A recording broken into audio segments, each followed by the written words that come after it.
In this video, we're quickly talking about one of the 4 elements to deeply understand your zodiac sign. Each zodiac sign is linked to one of these elements. Keep in mind, these elements need to coexist with each other. It's what makes life has its balance. Anyways, with that being said, we are going to be talking about the air element coming right up. What is up, guys? Yo, my hand looks sweaty. Shit, I swear to God, it's just a water bottle. What's up, guys? If we haven't met before, my name is Johann, and on this channel you'll find some helpful tips and strategy videos to improve your self-care, as well as one-on-one discussions just like this one. So if you're new here, consider subscribing and hit that notification bell before I start doing some random ass cartwheels and embarrass myself because I can't do any cartwheels.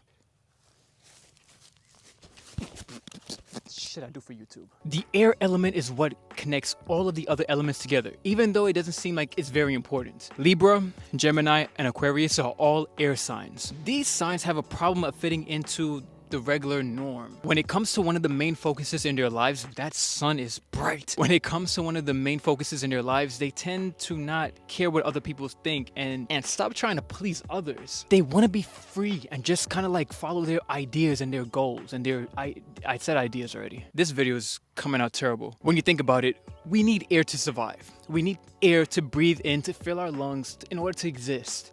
That's exactly what the air element is. Basically, without the air element, we're kind of like nothing. And the air element does have its challenges. And one of the main problems is the fact that they are not in tune with their bodies. It is a challenge for them to implement their knowledge and their ideas, intelligence and practical things, and turn them into reality. In order for them to excel and to level up, they need to stop all the talking and start all the doing. It is time, every time I move the sun is like constantly coming back. What the actual fuck? It's time for the air element to actually implement their ideas and turn it into reality. The air element gets along with the fire element the most. The earth element, the earth element is best suited to balance the air element out.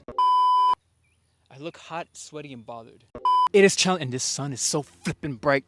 Or trying to fit into the circle. Why are they mowing the lawn fucking now? In order for it to... The fuck? It is hot. It's blazing over here. It's blazing.